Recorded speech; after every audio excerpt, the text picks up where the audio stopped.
എല്ലാ പ്രിയ വിദ്യാർത്ഥികൾക്കും സ്റ്റഡി ബോർഡിൻ്റെ ക്ലാസ്സിലേക്ക് സ്വാഗതം. BCom 6th semester finance specialisation എടുത്തിരിക്കുന്ന വിദ്യാർത്ഥികൾക്ക് ഫിനാൻഷ്യൽ ഡെറിവേറ്റീവ്സ് എന്ന് പറയുന്ന പേപ്പറിലെ 5ാമത്തെ പാഠമായിട്ടുള്ള ഓപ്ഷൻസ് എന്ന് പറയുന്ന ഈ 5th ചാപ്റ്ററാണ് നമ്മളിന്നിവിടെ നോക്കാനായിട്ട് പോകുന്നത്. അതിലാദ്യം വരുന്ന ഇമ്പോർട്ടൻ്റ് ആയിട്ടുള്ള കോൺസെപ്റ്റുകളാണ് നമ്മളിന്നിവിടെ ഡിസ്കസ് ചെയ്യാനായിട്ട് പോകുന്നത്. അപ്പോൾ നമുക്ക് സമയം കളയാതെ പാഠഭാഗങ്ങളിലേക്ക് കടക്കാം. ആദ്യത്തെ ഒരു ചോദ്യമായിട്ട് അല്ലെങ്കിൽ ആദ്യം എന്താണ് ഓപ്ഷൻ എന്നുള്ളതാണ്. ചാപ്റ്ററിൻ്റെ പേര് തന്നെ വാട്ട് ഈസ് ആൻ ഓപ്ഷൻ എന്നുള്ളതാണ്. അപ്പോൾ നമുക്കിവിടെ ശ്രദ്ധിക്കാം. Option means right without obligation. An option is a contract that gives the holder, which is the owner, the right but not obligation to buy or sell an underlying asset at a specified price on or within a specified future date. അപ്പോൾ എന്താണ് ഈ പറയുന്ന option എന്ന് വെച്ച് കഴിഞ്ഞാൽ നമുക്കറിയാം, അതായത് ഒരു ഓണറിന് അല്ലെങ്കിൽ ഒരു ഹോൾഡറിന് എന്താണ് ഒബ്ലിഗേഷൻ വരുന്നില്ല. ഒരു സാധനം വാങ്ങാൻ ഉള്ള ഒരു കോൺട്രാക്റ്റ് തന്നെയാണ് ഓപ്ഷൻ കോൺട്രാക്റ്റ്. അതായത് ഇപ്പോൾ ഓണർ എന്ന് പറയുന്ന വ്യക്തിക്ക് ഹി ഹാസ് ഓൺലി റൈറ്റ്, വാങ്ങാനുള്ള അവകാശം മാത്രമേ ഉള്ളൂ. അതിപ്പോൾ നിർബന്ധമായിട്ടും വാങ്ങണമെന്ന് അത് വിൽക്കുന്ന ആൾക്ക് ഇയാളെ നിർബന്ധം പിടിക്കാൻ സാധിക്കില്ല. അപ്പോൾ വാങ്ങാനൊരു അവകാശമുണ്ട്. അപ്പോൾ ഈ വേർഡ് വളരെ ഇമ്പോർട്ടൻ്റ് ആണ്. Option is a contract that gives the holder or owner the right but not the obligation to buy or sell an underlying asset at a specified price or within a specified date in future. ഇനി അടുത്തതായിട്ട് features of options ആണ്. ഓപ്ഷൻ്റെ features എന്തൊക്കെയാണെന്നുള്ളത് നോക്കാം. It is a contractual agreement that gives the buyer the right but not obligation. ഇതൊരു contractual agreement ആണെങ്കിൽ പക്ഷേ ബയറിന് ഇവിടെ ലഭിക്കുന്നത് റൈറ്റാണ്, അവകാശമാണ്, വാങ്ങാനുള്ള അവകാശമാണ്. അതായത് ബയർ വേണമെന്ന് പറയുകയാണെങ്കിൽ സെല്ലറിന് വിൽക്കാതിരിക്കാൻ സാധിക്കില്ല, ഓപ്ഷൻ എഗ്രിമെൻ്റ് ആണെങ്കിൽ. പക്ഷേ ബയർ വേണ്ടാന്ന് പറയുകയാണെങ്കിൽ സെല്ലറിന് ചെയ്യാനും സാധിക്കില്ല. To buy or sell a specified asset at a specified price on or within a specified period. There are two parties to an option contract. One is buyer, investor or owner, who buys the right. Second is the writer or seller. അപ്പോൾ ആദ്യത്തേത് ഇൻവെസ്റ്ററാണ്, രണ്ടാമത്തേത് വരുന്നത് സെല്ലറാണ്. Okay, അയാളുടെ writer എന്നും പറയും. To the buyer. അടുത്തതായിട്ട് the seller of option sells the right to choose to the buyer in return for a payment called premium. അതായത് seller എന്ത് ചെയ്യും, ബയറിൻ്റെ കയ്യിൽ നിന്ന് ഒരു പ്രീമിയം വാങ്ങി വെക്കും, ഒരു പേയ്മെൻ്റ് ആയിട്ട്. ഇനി buyer of option may exercise his right or may not exercise his right. He will exercise his right only when it is beneficial for him by doing so. അതായത് ബയർക്ക് അവകാശം മാത്രമേ ഉള്ളത്, അല്ലാതെ അദ്ദേഹത്തിനൊരു ബാധ്യതയില്ല, ഒബ്ലിഗേഷൻ ഇല്ല. അതുകൊണ്ട് തന്നെ ഈ ഒരു അവകാശം വേണമെങ്കിൽ, അതായത് ബയർക്ക് ബെനിഫിറ്റ് ആവുകയാണെങ്കിൽ മാത്രം അവകാശം യൂസ് ചെയ്താൽ മതി. അല്ലാന്നുണ്ടെങ്കിൽ ബയർക്ക് എന്ത് ചെയ്യാം, ഈ ഒരു അവകാശം വേണ്ടാന്ന് വെക്കാം, സാധനം വാങ്ങുന്നില്ല എന്ന് വെക്കാം. The seller has no choice. He has no right, he has only obligation. This means that he must meet his obligation when the buyer exercises his right. സെല്ലർക്ക് ഇവിടെ യാതൊരു അവകാശങ്ങളില്ല, അതേപോലെ ചോയ്സ് ഇല്ല. അപ്പോൾ ബയർ വേണമെന്ന് പറയുകയാണെങ്കിൽ സെല്ലർ വിറ്റേ പറ്റുള്ളൂ, ഇനി വേണ്ടാന്ന് പറയുകയാണെങ്കിൽ അത് അംഗീകരിച്ചേ പറ്റുള്ളൂ. ഓക്കെ, ഇനി there are two types of option. One is call option and one is put option. രണ്ട് തരം ഓപ്ഷൻസ് ഉണ്ട്. ഒന്ന് call option ആണ്, ഒന്ന് put option ആണ്. The buyer of option should exercise his right at any time during the period of contract. ആ contract സമയത്ത്, ഇപ്പോൾ 3 മാസമാണ് കോൺട്രാക്റ്റിൻ്റെ പീരീഡ് എങ്കിൽ ആ 3 മാസത്തിനുള്ളിൽ ബയർക്ക് എപ്പോൾ വേണമെങ്കിൽ ഇത് വാങ്ങാവുന്നതാണ്. At any time between signing the contract and signing the contract എന്നിവരെ മാത്രം നോക്കിയാൽ മതി, തുടർച്ചയായിട്ട് നോക്കേണ്ട കാര്യമില്ല. ഓക്കെ, ഇനി അത് കഴിഞ്ഞിട്ട് നോക്കാനുള്ളത് പാർട്ടീസ് to option contract. നമ്മൾ നേരത്തെ കണ്ടതാണ്. there are two parties. One is purchaser or investor. He is the person who buys the option. He is the owner of the option. He has the right to exercise the option, but he has no obligation to exercise the option. It means that he may exercise the option or may not exercise the option. He takes long position. അതായത് എപ്പോൾ വേണമെങ്കിലും വാങ്ങാവുന്ന ഒരാളാണ് ഈ investor അല്ലെങ്കിൽ buyer അല്ലെങ്കിൽ purchaser എന്ന് വെച്ച് കഴിഞ്ഞാൽ. അടുത്ത റൈറ്ററാണ്, സെല്ലറാണ്. is the person who sells the option. When buyer exercises the right, the writer has the obligation to perform. അതായത് ബയർ വേണമെന്ന് പറയുകയാണെങ്കിൽ അപ്പോൾ തന്നെ ഇത് വിൽക്കാനുള്ള തയ്യാറെടുപ്പുകൾ സെല്ലർ അല്ലെങ്കിൽ റൈറ്റർ നടത്തണം. Therefore he has high risk. അതുകൊണ്ട് തന്നെ റിസ്ക് കൂടുതൽ റൈറ്റർ അല്ലെങ്കിൽ സെല്ലർക്കാണ്. He takes short position. അപ്പോൾ വിൽക്കാനുള്ള പൊസിഷൻ്റെ പേരാണ് ഷോർട്ട് പൊസിഷൻ, വാങ്ങാനുള്ള പൊസിഷൻ്റെ പേരാണ് ലോങ് പൊസിഷൻ. ഓക്കെ, വിൽക്കാനുള്ള പൊസിഷൻ്റെ പേര് ഷോർട്ട് പൊസിഷൻ എന്നും വാങ്ങാനുള്ള പൊസിഷൻ്റെ പേരാണ് ലോങ് പൊസിഷൻ എന്നും. ഇനി നോക്കുകയാണെങ്കിൽ വിൽക്കുന്നയാളെ നമ്മൾ റൈറ്റർ അല്ലെങ്കിൽ സെല്ലർ എന്ന് പറയാം, വാങ്ങുന്നയാളെയാണ് നമ്മൾ പർച്ചേസർ അല്ലെങ്കിൽ ഇൻവെസ്റ്റർ എന്ന് പറയുക. അത് കഴിഞ്ഞിട്ട് important terms or option terminology. അപ്പോൾ ഓപ്ഷനിലുള്ള ചില ഇമ്പോർട്ടൻറ്റ് ടേംസിനെ കുറിച്ചിട്ടാണ് നമുക്ക് നോക്കാനുള്ളത്. ഒന്ന് എക്സസൈസ് പ്രൈസ് ആണ് അല്ലെങ്കിൽ സ്ട്രൈക്ക് പ്രൈസ് ആണ്. എന്താണ് ഈ സ്ട്രൈക്ക് പ്രൈസ് എന്നുള്ളതാണ്. The price specified in the option contract is called exercise price. അതായത് ഇന്ന വിലയ്ക്ക് വാങ്ങണം അല്ലെങ്കിൽ നിങ്ങൾക്ക് വാങ്ങാനുള്ള അവകാശമുണ്ട് എന്ന് പറയാണ്. ഇപ്പോൾ ഒരു കോൺട്രാക്റ്റ് ഉണ്ടായിട്ട് ആ കോൺട്രാക്റ്റിൽ എഴുതിയിരിക്കുന്ന വിലയാണ് ഈ പറയുന്ന exercise price. It is the fixed price at which owner can buy or the purchaser can buy or the investor can buy the asset or the writer can sell the asset. ഈ ഒരു വിലക്കായിരിക്കണം വാങ്ങേണ്ടത്, അതിനുള്ള അവകാശമുള്ളത്. ഇനി അടുത്തത് spot price ആണ്. The current market price of the asset at the time of exercising the option is called spot price. അതായത് നിലവിലുള്ള ഒരു ഇപ്പോൾ അസറ്റിൻ്റെ നിലവിലുള്ള വില. അപ്പോൾ ചിലപ്പോൾ അത് എക്സസൈസ് പ്രൈസിൻ്റെ ഈക്വൽ ആവാം, കൂടാം, കുറയാം. ഓക്കെ, അണ്ടർലൈങ് ആണ്. അണ്ടർലൈങ് എന്താണ്? Every option is based on the price of some asset. ഇപ്പോൾ എല്ലാ ഓപ്ഷനും ഒരു എഗ്രിമെൻ്റ് ആണ്, അതിൻ്റെ അണ്ടർലൈങ് ഒരു അസെറ്റ് ഉണ്ടാവും. ഒരു ഷെയർ ആവാം, ഡിബഞ്ചർ ആവാം, അല്ലെങ്കിൽ ഏതെങ്കിലും ഒരു കമോഡിറ്റി ആവും. നമ്മളത് കണ്ടതാണ്, നിങ്ങൾക്കറിയാം. അതായത് ഡെറിവേറ്റീവിൽ എന്താണ് ഡെറിവേറ്റീവ് എഗ്രിമെൻ്റ് എന്നും അതിൻ്റെ അണ്ടർലൈങ് അസെറ്റ് ഉണ്ടാവും എന്നുള്ള കാര്യം നിങ്ങൾക്കറിയാം. ഓക്കെ, അപ്പോൾ ഒരു അണ്ടർലൈങ് അസെറ്റ് ഉണ്ടാവും ഈ ഒരു എഗ്രിമെൻറ്റിൽ. അത് വാങ്ങാനോ വിൽക്കാനുള്ളൊരു എഗ്രിമെൻ്റാണ് ഈ ഓപ്ഷൻ എന്ന് വെച്ച് കഴിഞ്ഞാൽ. അപ്പോൾ ഈ അണ്ടർലൈങ് അസറ്റിൻ്റെ പേരാണ് അണ്ടർലൈങ് എന്ന് വെച്ച് കഴിഞ്ഞാൽ. ഇനി എക്സസൈസ് ഡേറ്റ് ആണ്. The date on which the option is actually exercised by the buyer is known as exercise date. അപ്പോൾ ഏത് ഡേറ്റിനാണോ ഇത് വാങ്ങുന്നത്, അപ്പോൾ അത് വാങ്ങാൻ തീരുമാനിച്ചു കഴിഞ്ഞാൽ ഒരു ഡേറ്റ് ഉണ്ടാവുമല്ലോ, ആ ഡേറ്റാണ് ഈ പറയുന്ന എക്സസൈസ് ഡേറ്റ്. ഇനി എക്സ്പിരേഷൻ ഡേറ്റ് ആണ്. The date on which the option expires is known as expiration date. ഇപ്പോൾ പറയുകയാണെങ്കിൽ ഇപ്പം 1/1/2024 ഒരു ഓപ്ഷൻ എഗ്രിമെൻറ്റ് സൈൻ ചെയ്തിട്ടുണ്ട്. അത് 1/4/2024 എക്സ്പയർ ആവുന്നത്. ഈ 3 മാസം കൊണ്ട് ഇത് ആണ് എക്സ്പിരേഷൻ ഡേറ്റ്. ഇതാണ്. ഇതിനിടയ്ക്ക് ഇപ്പം 1/2/24 ബയർ വാങ്ങാൻ തീരുമാനിച്ചാൽ അതാണ് എക്സസൈസ് ഡേറ്റ്. ഇതാണ് ഇതിൻ്റെ എക്സ്പിരേഷൻ ഡേറ്റ്. ഇനി premium. Now let's look what is premium. Premium എന്താണെന്ന് വെച്ചാൽ the purchaser or owner of the option has the right to exercise the option or not. If it is beneficial he will exercise the option. If it is not beneficial he will not exercise the option. He has no obligation to exercise the option. The seller has no such right. He must meet premium paid. That is, he loses the premium initially paid. This is the maximum amount that he loses.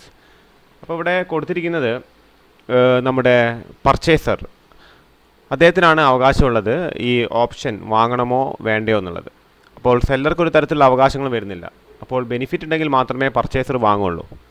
അപ്പോൾ സെല്ലർക്ക് ഇദ്ദേഹം എന്ത് ചെയ്യണമെന്ന് വെച്ചാൽ ഈ purchaser ഈ സെല്ലർക്ക് ഒരു premium, ചെറിയൊരു premium കൊടുക്കണം. അപ്പോൾ ഇത് വാങ്ങുന്നുണ്ടെങ്കിൽ എന്താണ് ഈ പ്രീമിയം ഇദ്ദേഹത്തിന് ലഭിക്കും, അല്ലെങ്കിൽ ഈ പ്രീമിയത്തിൻ്റെ ബെനിഫിറ്റ് ഈ പർച്ചേസർക്ക് ലഭിക്കും. അല്ലാന്നുണ്ടെങ്കിൽ സെല്ലർക്ക് ഒരു ചെറിയൊരു ബെനിഫിറ്റ് കിട്ടാൻ വേണ്ടിയിട്ടാണ് ഈ ഒരു പ്രീമിയം ഇവിടെ ഏർപ്പാടാക്കിയിരിക്കുന്നത്. അപ്പോൾ ഒരു എമൗണ്ടിന് ഒരു സാധനം അല്ലെങ്കിൽ ഒരു ഡെറിവേറ്റീവ് വാങ്ങാമെന്ന് പറയാണ്, ഒരു ഓപ്ഷൻ വാങ്ങാമെന്ന് പറയാണ്. അപ്പോൾ അതിന് സെല്ലർ ഇത് ആ ടൈം വരെ വെയിറ്റ് ചെയ്യാണ്. അപ്പോൾ അതിനായിട്ട് സെല്ലർക്ക് ഒരു പ്രീമിയം കൊടുക്കുക എന്നുള്ളതാണ്. ഇത് വാങ്ങിയിട്ടില്ലെങ്കിൽ സെല്ലർക്ക് കിട്ടുന്ന ചെറിയൊരു ബെനിഫിറ്റാണ് ഈ പ്രീമിയം എന്ന് വെച്ച് കഴിഞ്ഞാൽ. അത് പർച്ചേസർ സെല്ലർക്ക് കൊടുക്കേണ്ടതാണ്. ഓക്കെ, ഇതാണ് പ്രീമിയം എന്ന് വെച്ച് കഴിഞ്ഞാൽ. ഇനി അടുത്തതായിട്ട് classifications of options or types of option contracts ആണ്. എസ് എ ആയിട്ട് പോലും ചോദിക്കാൻ ചാൻസ് ഉള്ളൊരു ക്വസ്റ്റ്യൻ ആണ്. Different types of option contracts. അപ്പോൾ classification on the basis of right ആണ്. അപ്പോൾ അവകാശങ്ങളുടെ അടിസ്ഥാനത്തിൽ വരുന്ന ക്ലാസിഫിക്കേഷൻസ് ആണ്. അപ്പോൾ on the basis of right options can be classified in two, first one is call option. Call option എന്ന് പറയും. അപ്പോൾ എന്താണ് കോൾ ഓപ്ഷൻ എന്ന് വെച്ച് കഴിഞ്ഞാൽ it is an option that gives purchaser the right but not the obligation to buy the underlying asset. അപ്പോൾ വാങ്ങാനുള്ള അവകാശം പർച്ചേസർക്ക് നമുക്കറിയാം അവകാശമുള്ളത്, അത് വാങ്ങാനുള്ള അവകാശമാണെങ്കിൽ ബൈ ചെയ്യാനുള്ള അവകാശമാണെങ്കിൽ അതിൻ്റെ പേരാണ് call option. So call should be synonymed with buy. Okay, അപ്പോൾ ബൈ എന്ന് പറയുന്ന അല്ലെങ്കിൽ വാങ്ങാനുള്ള അവകാശത്തിനെയാണ് കോൾ ഓപ്ഷൻ എന്ന് പറയുന്നത്. ഇനി ഓൺ ദ ബേസിസ് ഓഫ് റൈറ്റിൽ നെക്സ്റ്റ് വൺ പുട്ട് ഓപ്ഷനാണ്. It is an option that gives the purchaser the right not the obligation to sell the underlying asset to the writer at a specified time. അതായത് ഈ പർച്ചേസർക്ക് തന്നെ സെല്ലർക്ക് വിൽക്കാനുള്ളൊരു അവകാശത്തിൻ്റെ പേരാണ് puttu option എന്ന് വെച്ചാൽ. Okay, അതിനെ strike price എന്നാണ് പറയുക, on a specified date. Okay, in short it is the option to sell the underlying asset. So call is equal to buy and put is equal to sell. അപ്പോൾ വാങ്ങാനുള്ള അവകാശത്തെ call ഓപ്ഷനായിട്ടും വിൽക്കാനുള്ള അവകാശത്തെ പുട്ട് ഓപ്ഷനായിട്ടുമാണ് പറയപ്പെടുന്നത്. അതാണ് ആദ്യത്തെ രണ്ട് ക്ലാസിഫിക്കേഷൻ വരുന്നത്. Okay, according to right. ഇനി അടുത്തത് classification on the basis of style of exercise. അപ്പോൾ എക്സസൈസ്, അതായത് ഈ ഓപ്ഷൻ കൈകാര്യം ചെയ്യുന്ന രീതിക്ക് അനുസരിച്ചിട്ട് ക്ലാസിഫിക്കേഷൻ വരുന്നുണ്ട്. Depending on when an option can be exercised, options are classified in to following 3 categories. അപ്പോൾ എപ്പോഴാണ് ഇത് എക്സസൈസ് ചെയ്യുക എന്നുള്ളതിൻ്റെ അടിസ്ഥാനത്തിൽ 3 എണ്ണമായിട്ട് തരംതിരിച്ചിട്ടുണ്ട്. അതിൽ ആദ്യത്തേത് യൂറോപ്യൻ ഓപ്ഷനാണ്. Okay, European options are options that can be exercised only on expiry date. അതായത് എക്സ്പയറി ഡേറ്റിന് മാത്രം എക്സസൈസ് ചെയ്യാൻ പറ്റുന്ന ഓപ്ഷൻസ് ആണ് European options. In India European options are not used. ഇന്ത്യയിൽ യൂറോപ്യൻ ഓപ്ഷൻസ് എന്താണ് യൂസ് ചെയ്യുന്നില്ല. അപ്പോൾ ഒരു മെച്യൂരിറ്റി ഡേറ്റ് വെക്കുകയാണ്. അപ്പോൾ 1/1/2024 ഒരു ഓപ്ഷൻ കോൺട്രാക്റ്റ് ഏർപ്പെടുകയും അത് 1/3/2024 അവസാനിക്കുമെങ്കിൽ ഈ എക്സ്പയറി ഡേറ്റിന് അന്ന് മാത്രമേ ഇത് എക്സസൈസ് ചെയ്യാൻ സാധിക്കുള്ളൂ. ഇത്തരം യൂറോപ്യൻ ഓപ്ഷൻസ് ഇന്ത്യയിൽ നിലവിലില്ല എന്നാണ് പറയുന്നത്. അടുത്തതാണ് American options. American options are options that can be exercised at any time during the option period, that is any time between the purchase date and expiration date. അപ്പോൾ ഞാൻ നേരത്തെ പറഞ്ഞു 1/1/2024 അതേപോലെ 1/3/2024. അപ്പോൾ ഈ ഒരു ഡേറ്റിൻ്റെ ഇടയിൽ ഏത് ഡേറ്റിന് വേണമെങ്കിലും അമേരിക്കൻ ഓപ്ഷൻ ആണെങ്കിൽ നമുക്കത് എക്സസൈസ് ചെയ്യാം, അത് കൈകാര്യം ചെയ്യാം. അത് അപ്പോൾ വാങ്ങാനുള്ള അവകാശമാണെങ്കിൽ കോൾ ഓപ്ഷൻ ആണെങ്കിൽ എന്ത് ചെയ്യാൻ പറ്റും, വാങ്ങാൻ സാധിക്കും. ഇപ്പോൾ പുട്ട് ഓപ്ഷൻ ആണെങ്കിൽ വിൽക്കാനുള്ള അവകാശമാണെങ്കിൽ അത് വിൽക്കാനും സാധിക്കും. ഓക്കെ, അതാണ് അമേരിക്കൻ ഓപ്ഷനിൽ പറയുന്നത്. ഇനി ബെർമുഡൻ ഓപ്ഷൻ വരുന്നുണ്ട്. A Bermudan option can be exercised on a few specific dates prior to expiration. അപ്പോൾ ഏത് ഡേറ്റിനും അല്ല, ഇതിനിടയ്ക്കുള്ള ഏത് ഡേറ്റിനും അല്ല, സ്പെസിഫൈ ചെയ്ത ഡേറ്റുകൾക്കാണെങ്കിൽ, ഇപ്പോൾ പറയുകയാണെങ്കിൽ 1/2/2024 വേണമെങ്കിൽ ഓപ്ഷൻ എക്സസൈസ് ചെയ്യാമെന്ന് പറയുകയാണ്. അപ്പോൾ ഒന്നുകിൽ എന്താണ് ആ ഡേറ്റിനോ അല്ലെങ്കിൽ എക്സ്പിറേഷൻ ഡേറ്റിനോ വേണമെങ്കിൽ ബെർമുഡൻ ഓപ്ഷൻ ആണെങ്കിൽ നമുക്ക് എന്ത് ചെയ്യാം, അത് ട്രാൻസാക്ട് ചെയ്യാം. അല്ലാതെ അമേരിക്കൻ ഓപ്ഷൻ പോലെ ഏത് ഡേറ്റിനും സാധിക്കില്ല. അപ്പോൾ സ്പെസിഫിക് ഡേറ്റിന് സാധിക്കുന്നതാണ് ബെർമുഡൻ ഓപ്ഷൻ, ഏത് ഡേറ്റിനും സാധിക്കുന്നതാണ്. അതായത് മെച്യൂരിറ്റീൻ്റെ ഇടയിൽ ഏത് ഡേറ്റിനും എക്സസൈസ് ചെയ്യാൻ പറ്റുന്ന ഓപ്ഷനാണ് അമേരിക്കൻ ഓപ്ഷൻ. ഒരു തരത്തിലും എക്സസൈസ് ചെയ്യാൻ പറ്റാതെ എക്സ്പയറി ഡേറ്റിന് അന്ന് മാത്രം എക്സസൈസ് ചെയ്യാൻ പറ്റുന്ന ഓപ്ഷനാണ് യൂറോപ്യൻ ഓപ്ഷൻ എന്ന് വെച്ചാൽ. ഇനി classification on the basis of nature of underlying asset ആണ്. അണ്ടർലൈങ് അസെറ്റിൻ്റെ അടിസ്ഥാനത്തിൽ എന്താണോ ഒരു ഡെറിവേറ്റീവ് കോൺട്രാക്റ്റിൻ്റെ അണ്ടർലൈങ് അസെറ്റ്, വിൽക്കാൻ വെച്ചിരിക്കുന്ന സാധനം, വിൽക്കാനൊരു സാധനം വെച്ചിട്ടുണ്ടാകും, അതിൻ്റെ അടിസ്ഥാനത്തിലാണ് ഒരു ഡെറിവേറ്റീവ് കോൺട്രാക്റ്റ് തയ്യാറാക്കുന്നത് ഭാവിയിൽ വിൽക്കാൻ വേണ്ടിയിട്ട്. അപ്പോൾ വിൽക്കാൻ വെച്ചിരിക്കുന്ന സാധനം എന്താണെന്നുണ്ടെങ്കിൽ അതിൻ്റെ അടിസ്ഥാനത്തിലാണ് ഓരോ ക്ലാസിഫിക്കേഷൻ വരുന്നത്. ഇപ്പോൾ കമോഡിറ്റിയാണ് വിൽക്കാൻ വെച്ചിരിക്കുന്നതെങ്കിൽ, പ്രത്യേകിച്ച് ഫാമേഴ്സൊക്കെ ആണെങ്കിൽ അഗ്രികൾച്ചറൽ പ്രൊഡക്റ്റൊക്കെ കമോഡിറ്റിയാണ്, അപ്പോൾ അതാണ് വിൽക്കാൻ വെച്ചിരിക്കുന്നതെങ്കിൽ അത് കമോഡിറ്റി ഓപ്ഷനാണ്. ഇനി കറൻസിയാണ്, ഒരു ഫോറിൻ കറൻസിയാണ് നമ്മൾ, അല്ലെങ്കിൽ നമ്മുടെ തന്നെ കറൻസി ഒരു വിദേശിക്ക് വിൽക്കാനൊക്കെയാണ് നമ്മളൊരു ഓപ്ഷൻ വെച്ചിരിക്കുന്നതെങ്കിൽ അത് കറൻസി ഓപ്ഷനാണ്. ഇനി സ്റ്റോക്ക് ഓപ്ഷനാണ്, കമ്പനികളുടെ കോർപ്പറേറ്റുകളുടെ ഷെയറുകളാണ്. ഷെയറുകളുടെ ഒരു കൂട്ടായ്മയുടെ പേരാണ് എന്ത്, സ്റ്റോക്ക് എന്ന് വെച്ച് കഴിഞ്ഞാൽ. അപ്പോൾ സ്റ്റോക്കാണ് അണ്ടർലൈങ് അസെറ്റ് എങ്കിൽ അത് സ്റ്റോക്ക് ഓപ്ഷനാണ്. ഇനി സ്റ്റോക്ക് ഇൻഡെക്സ് ഓപ്ഷനും വരുന്നുണ്ട് ഇതിൽ. അതായത് ഇപ്പോൾ ബോംബെ സ്റ്റോക്ക് എക്സ്ചേഞ്ചിൽ എന്താണ് ഇൻഡെക്സ് ആണ് സെൻസെക്സ്. അപ്പോൾ സെൻസെക്സ് കൂടും കുറയും അങ്ങനെ പോകുന്നതാണ്. അപ്പോൾ ഈ ഇൻഡെക്സ് ആണ് അണ്ടർലൈങ് അസെറ്റ് എങ്കിൽ അതാണ് സ്റ്റോക്ക് ഇൻഡെക്സ് ഓപ്ഷൻ എന്ന് വെച്ച് കഴിഞ്ഞാൽ. ഇനി classification on the basis of place of trading or trading practice ആണ്. പ്ലേസ് ഓഫ് ട്രേഡിംഗ് അല്ലെങ്കിൽ ട്രേഡിംഗ് പ്രാക്ടീസിൻ്റെ അടിസ്ഥാനത്തിലും ക്ലാസിഫൈ ചെയ്യുന്നുണ്ട്. On the basis of place of trading or trading practice option can be classified in to following two. രണ്ട് രീതിയിലാണ് അത് classify ചെയ്തിരിക്കുന്നത്. There is exchange traded option. അപ്പോൾ ഇത്തരം ഓപ്ഷൻസിൽ എന്താണ്, ഇത് ഓർഗനൈസ്ഡ് എക്സ്ചേഞ്ചുകളിലാണ്, അതായത് സ്റ്റോക്ക് എക്സ്ചേഞ്ചുകളിലായിരിക്കും ഈ ഇത്തരം ഓപ്ഷൻസ് ട്രേഡ് ചെയ്യുക. ദീ specify in uniform underlying asset. അപ്പോൾ ഇതിലുള്ള അസറ്റ് എല്ലാം യൂണിഫോം ആയിരിക്കും, അല്ല ഒരേ തരത്തിലുള്ള അസറ്റ് ആയിരിക്കും എല്ലാത്തിലുണ്ടാവുക. ലിമിറ്റഡ് നമ്പറേ ഉണ്ടാവുള്ളൂ. സ്ട്രൈക്ക് പ്രൈസിൻ്റെ അടിസ്ഥാനത്തിലാണെങ്കിൽ എക്സ്പിറേഷൻ ഡേറ്റ് ഒക്കെ ഈ എക്സ്ചേഞ്ച് ആണ് ഡിറ്റർമിൻ ചെയ്യുക. ഇപ്പോൾ ബോംബെ സ്റ്റോക്ക് എക്സ്ചേഞ്ചിൽ നിന്നാണ് നിങ്ങളൊരു ഓപ്ഷൻ വാങ്ങാൻ പോകുന്നതെങ്കിൽ അതൊരു ഓർഗനൈസ്ഡ് ആയിട്ടുള്ളൊരു സ്റ്റോക്ക് എക്സ്ചേഞ്ച് ആണ്, ഒരു എക്സ്ചേഞ്ച് ആണ്, ഒരു സ്പെസിഫിക് പ്ലേസിൽ അതിൻ്റെ ഹെഡ് ക്വാർട്ടേഴ്സ് ഒക്കെ ഉണ്ട്. അതുകൊണ്ട് അതിൻ്റെ പേരാണ് എക്സ്ചേഞ്ച് ട്രേഡഡ് ഓപ്ഷൻ എന്ന് വെച്ചാൽ. ഇനി ഓവർ ദ കൗണ്ടർ ഓപ്ഷൻ എന്താണെന്ന് വെച്ച് കഴിഞ്ഞാൽ these are custom tailored agreements sold directly by dealers rather than through an exchange. അതായത് ഒരു എക്സ്ചേഞ്ച് മുഖാന്തരമല്ലാതെ രണ്ട് ഡീലേഴ്സ്, അതായത് നമ്മൾ നേരത്തെ കണ്ടു ഒരു പർച്ചേസറും സെല്ലറും ഔട്ട്സൈഡ് ആൻ എക്സ്ചേഞ്ച്, പുറമേ നിന്ന് അവർ ഡീൽ ചെയ്യുകയാണെങ്കിൽ അതിൻ്റെ പേരാണ് ഓവർ ദ കൗണ്ടർ. ആ പേര് തന്നെ സൂചിപ്പിക്കുന്നത് over the കൗണ്ടറാണത്.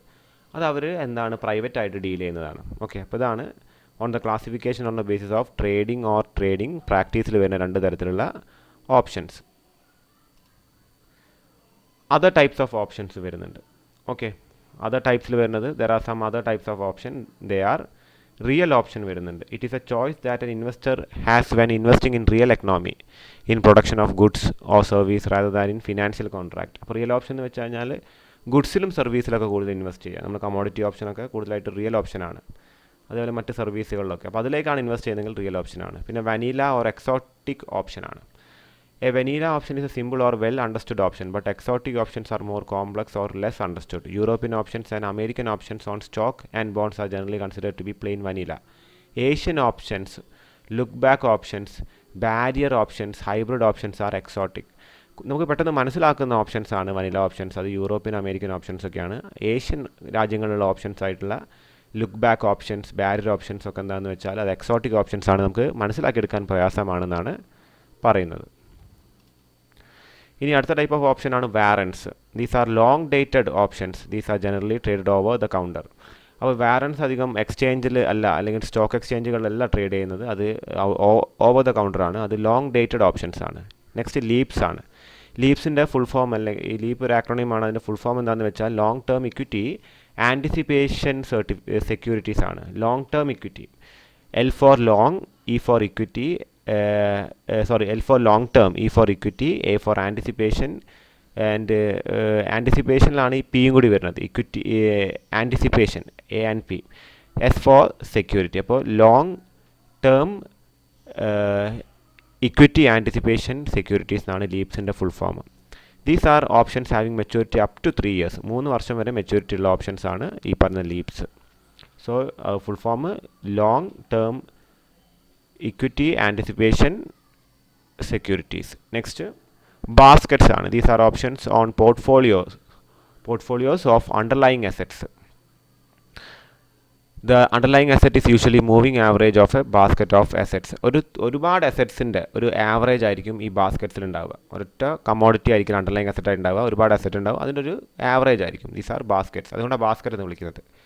Equity index option നമ്മൾ നേരത്തെ കണ്ടു. അതായത് ഇപ്പോൾ stock index option is A kind of basket option. അതിൽ ഒരുപാട് സ്റ്റോക്കുകൾ ഉണ്ടാവില്ല, അതിൻ്റെ അടിസ്ഥാനത്തിലാണ് ഒരു ആവറേജ് ആണ് ഈ പറയുന്ന ബോംബെ സ്റ്റോക്ക് എക്സ്ചേഞ്ചിൻ്റെ ഒക്കെ ഈ പറയുന്ന നമ്മുടെ സെൻസെക്സ് ഒക്കെ. ഒരുപാട് അതിലിപ്പം ലിസ്റ്റ് ചെയ്യപ്പെട്ടിരിക്കുന്ന കമ്പനികളുടെ ടോപ്പ് മോസ്റ്റ് ഒരു 30 കമ്പനീസിൻ്റെ ഒക്കെ ഒരു ആവറേജ് ആണ് ഈ ബോംബെ ഈ സ്റ്റോക്ക് എക്സ്ചേഞ്ചിൻ്റെ ഒക്കെ എന്തായിട്ട് വരുന്നത്, ഇൻഡെക്സ് ആയിട്ട് വരുന്നത്. അതുകൊണ്ട് തന്നെ ഒരുപാട് അസറ്റ് അതിലുണ്ടല്ലോ, അതാണ് ഒരു ബാസ്ക്കറ്റ് ഓപ്ഷൻ എന്നതുകൊണ്ട് സൂചിപ്പിക്കുന്നത്. ഇനി മണീനെസ് ഓഫ് ദി ഓപ്ഷൻ ആണ്. അപ്പം മണീനെസ് 3 തരമുണ്ട്. Moneyness refers to the potential profit or loss from the exercise of an option. അതൊരു ഓപ്ഷൻ വാങ്ങിക്കഴിഞ്ഞാൽ അതിന് ലാഭമാണോ നഷ്ടമാണോ എന്ന് നോക്കുന്നതാണ് മണീനെസ് ഓഫ് ആൻ ഓപ്ഷൻ എന്ന് വെച്ച് കഴിഞ്ഞാൽ. അത് തനിച്ച് ചോദിക്കാൻ ചാൻസ് ഉണ്ട്, അതൊന്ന് നോട്ട് ചെയ്യുക. What you mean by moneyness of an option എന്ന് 2 മാർക്കിന് ചോദിക്കുകയാണെങ്കിൽ ഇത് എഴുതുക. Moneyness refers to the potential profit or loss from the exercise of an option. ഒരു ഓപ്ഷൻ എക്സസൈസ് ചെയ്യുമ്പോൾ അത് ലാഭമാണോ നഷ്ടമാണോ എന്ന് അറിയുന്നതിനെയാണ് മണീനെസ് ഓഫ് ആൻ ഓപ്ഷൻ എന്ന് പറയുക. അത് 2 തരം ഓപ്ഷൻ ഉണ്ട്. കോളിൽ നഷ്ടം വരുന്നത്, പുട്ടിന് എന്തായിരിക്കും ലാഭമായിരിക്കും. Okay. At any time before expiration option may be in the money, at the money, out of the money. അപ്പോൾ ഇൻ ദ മണി എന്താണെന്ന് നോക്കാം. A call option has value only if the spot or cash price exceeds its strike price, then the option buyer will exercise the option. അതായത് call ഓപ്ഷൻ്റെ case ഞാൻ നേരത്തെ പറഞ്ഞു. Call ഓപ്ഷൻ്റെ case പറയുകയാണെങ്കിൽ നമ്മൾ വാങ്ങുന്ന നേരത്തെ ഒരു വില ഉണ്ടാവും അതിന്. ഇപ്പോൾ ഒരു രൂപേൻ്റെ സാധനം നമ്മൾ ഇന്ന് വാങ്ങി നാളെ നമ്മൾ 2 രൂപക്ക് വിൽക്കാൻ ആഗ്രഹിക്കുന്ന ആൾക്കാരാണ് കോൾ ഓപ്ഷൻസ്. ഇവർ വിൽക്കാൻ ആഗ്രഹിക്കുന്ന ആൾക്കാരാണ്, വാങ്ങാൻ റൈറ്റുള്ള ആൾക്കാരാണ്.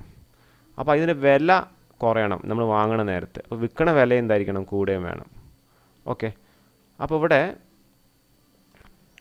നമ്മുടെ സ്ട്രൈക്ക് പ്രൈസ്, അതായത് നമ്മൾ വാങ്ങാൻ ആഗ്രഹിക്കുന്ന വിലയേക്കാൾ കൂടുതൽ എന്ത് വേണം, ഇതിൻ്റെ സ്പോട്ട് പ്രൈസ് വേണം.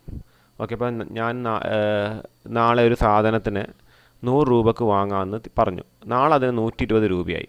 ഇതാണ് എൻ്റെ എഗ്രിമെൻറ്റ്. അപ്പോൾ ഞാൻ വേഗം നാളെ പോയി ഇത് വാങ്ങിയിട്ട് ഇത് 120 രൂപക്ക് മറിച്ച് വിൽക്കുക ചെയ്യാം. അതാണ് കോളിൽ വാങ്ങിയിട്ട് ഞാൻ മറിച്ച് വിൽക്കുക ചെയ്യാം. Okay, such call option is said to be in the money.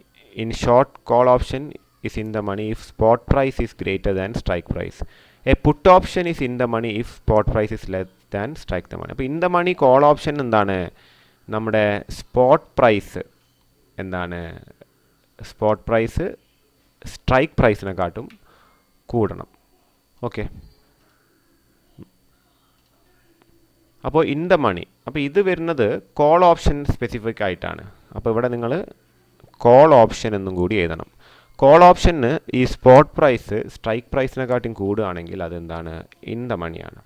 Okay, അപ്പോൾ സ്പോട്ട് പ്രൈസിനെ എസ് എന്ന് സൂചിപ്പിക്കുന്നു, സ്ട്രൈക്ക് പ്രൈസിനെ കെ എന്ന് സൂചിപ്പിക്കുന്നു. അപ്പോൾ if S is greater than K, ഇത് സ്പോട്ട് പ്രൈസാണ്, ഇത് സ്ട്രൈക്ക് പ്രൈസാണ്. അങ്ങനെ വരുന്ന നേരത്താണ് അത് ഇൻ ദ മണി ആവുക. അത് നമ്മൾ ഇത് വാങ്ങിയിട്ട് ഈ വിലയ്ക്ക് വിറ്റ് കഴിഞ്ഞാൽ ഇത്രയും പോർഷൻ, അതായത് ഇത്രയും പോർഷൻ നമുക്ക് ലാഭം ലഭിക്കും. അത് കോൾ ഓപ്ഷനാണ്. ഇനി നമ്മുടെ പുട്ട് ഓപ്ഷൻ്റെ കേസാണെങ്കിൽ ഇതെന്താണ്, ഇത് ഔട്ട് ഓഫ് ദ മണിയാണ്. അവർക്ക് ഔട്ട് ഓഫ് ദ മണി, അത് അവർ വാങ്ങാൻ ആഗ്രഹിക്കില്ല. അതായത് പുട്ട് ഓപ്ഷനുള്ള ആൾ എന്താണ്, വിൽക്കാൻ ആഗ്രഹിക്കുന്ന ആളാണ്. അപ്പോൾ വിൽക്കാൻ ആഗ്രഹിക്കുന്ന ആൾക്ക് ഇതാണ് അതിന് ഈ വിലയ്ക്ക് എന്താണ് പറഞ്ഞ ആ സാധനം ഇയാൾക്ക് ഈ വിലയ്ക്ക് വിൽക്കേണ്ടി വരും. ഓക്കെ, അപ്പോൾ അത് നേരെ വിപരീതമാകും. അപ്പോൾ പുട്ട് ഓപ്ഷൻ്റെ കേസ് വരുമ്പം ഇത് ഇൻ ദ മണിയല്ല, കോൾ ഓപ്ഷന് മാത്രമാണിത് ഇൻ ദ മണി. ഓക്കെ, ഇനി നിങ്ങളിത് in the money call option മാത്രം എഴുതി വെച്ചാൽ മതി.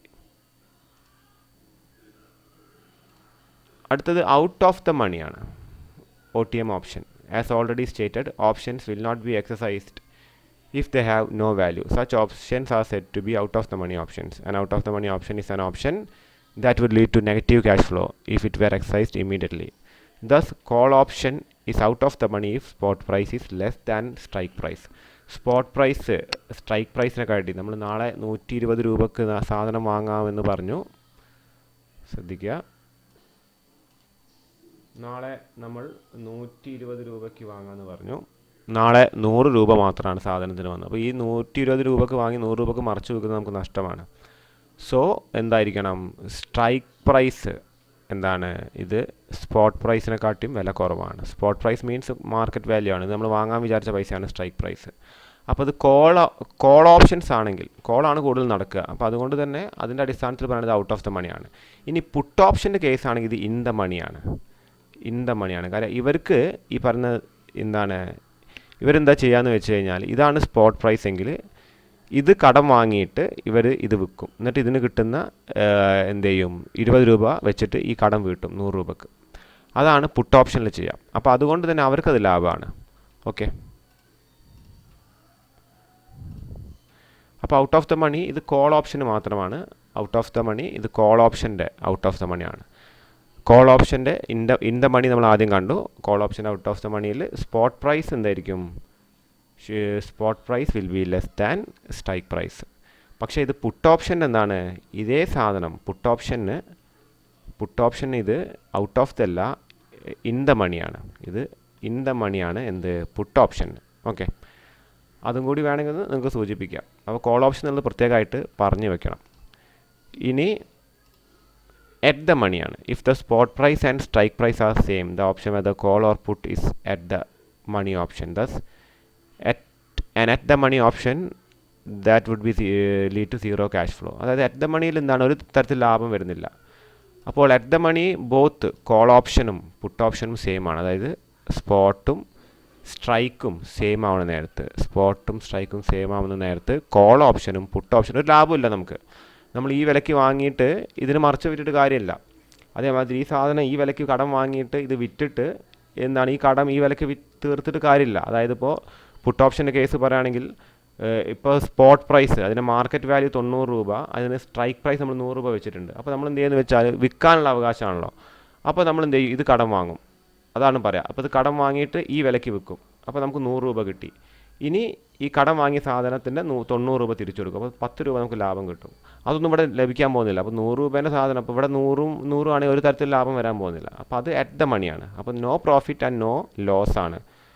No profit and no loss, അത് രണ്ടിനും. ഇപ്പം അറ്റ് ദ മണി സ്പോട്ട് പ്രൈസും സ്ട്രൈക്ക് പ്രൈസും സെയിം ആവുകയാണെങ്കിൽ അറ്റ് ദ മണി രണ്ട് പേർക്കും എന്താണ് ഒന്ന് തന്നെയാണ്.